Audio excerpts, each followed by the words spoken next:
Good morning students. बच्चों, आज हम अपनी आशा पुस्तक के पाठ 4 टेलीफोन का आविष्कार पढ़ेंगे। इस पाठ में टेलीफोन के आविष्कार के बारे में बताया गया है। आधुनिक युग में जिन आविष्कारों ने मनुष्य के जीवन को उन्नत और आरामदायक बनाया, टेलीफोन उन्हीं में से एक है।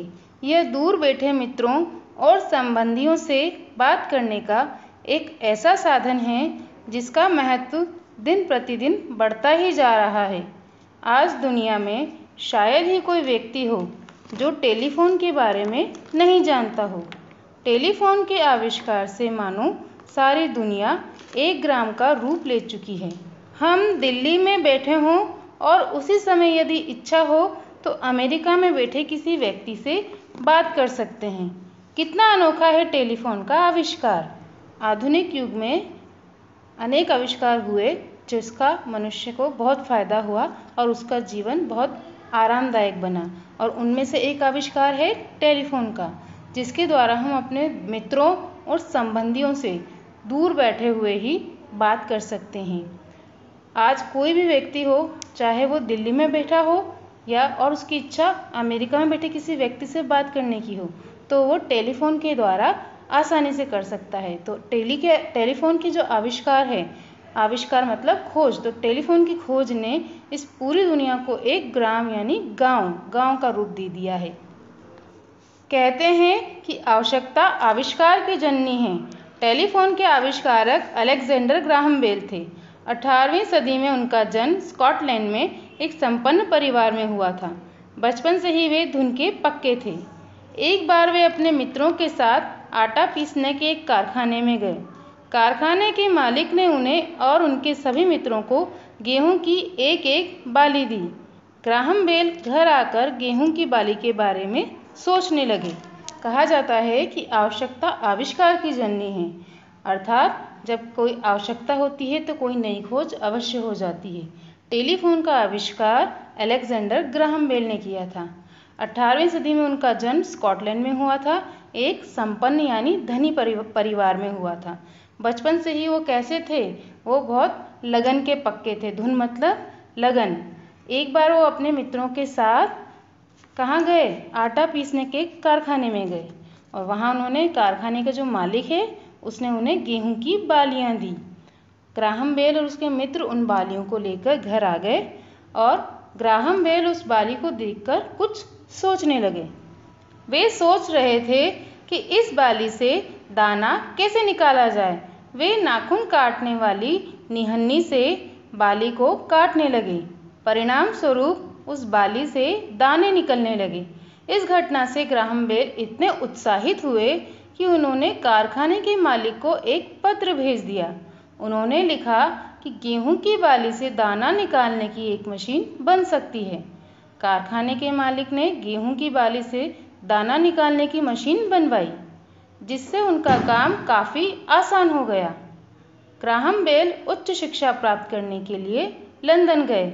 उसके बाद उन्होंने जर्मनी से पीएचडी की डिग्री प्राप्त की। इसके बाद वे अमेरिका चले गए और वहीं बोस्टन में स्कूल खोला।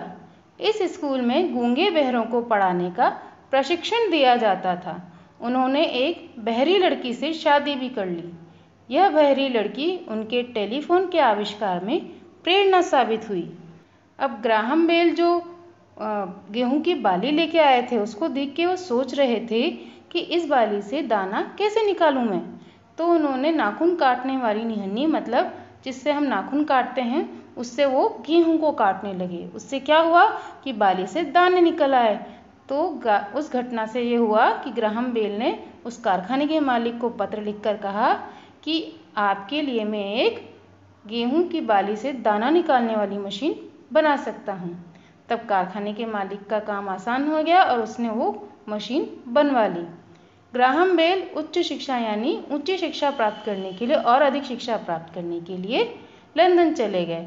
उसके बाद वो जर्मनी से उन्होंने पीएचडी कर ली और फिर वो अमेरिका चले गए और वहाँ पे उन्होंने बोस्टन में एक स्कूल खोल दिया। वो स्कूल किसका था, उसमें गूंगे बहरे लोगों को पढ़ाने का प्रशिक्षण यानी सिखाया जाता था कि गूंगे बहरे लोगों को किस प्रकार पढ़ाया जाता है, ये सिखाया जाता था।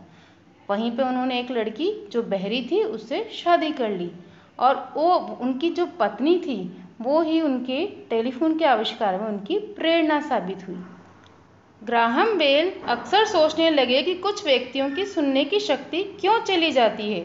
उन्होंने कानों की संरचना को लेकर शोध प्रारंभ किया। उन्होंने पता लगाया कि कान में एक पतली झिल्ली होती है जिसकी सहायता से हम किसी की बात सुन पाते हैं। उनके मन में विचार आया कि किसी की बात सुनने के लिए मशीन भी बनाई जा सकती है।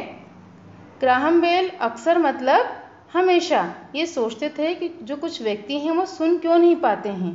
उनके कानों की जो संरचना यानी बनावट है उसको लेकर उन्होंने शोध यानी खोज करना शुरू कर दिया कि वो क्यों नहीं सुन पाते हैं। तब उन्हें पता चला कि कान में एक पतली झिल्ली होती है जिसकी सहायता से हम किसी की बात को सुन पाते हैं। तब उनके मन में ये विचार आया कि किसी की बात को सुनने के लिए भी मशीन बनाई जा सकती है और बिजली की शक्ति को हम थोड़ा घटा या बढ़ाकर भी किसी आवाज़ को दूर तक पहुंचा सकते हैं। जब उनके मन में ऐसा विचार आया तो वो इस पर प्रयोग करने के लिए दिन रात लग गए। वर्ष 1876 में एक दिन वो टाइम भी आया, वो समय भी आया जब ग्राहम बेल ने अपने एक साथी वॉटसन के साथ मिलकर एक यंत्र का आविष्कार किया। यंत्र मतलब एक मशीन बनाई। इस मशीन के दो भाग थे। एक भाग में मुंह लगाकर बोला जाता था और दूसरे भाग में कान लगाकर सुना जाता था।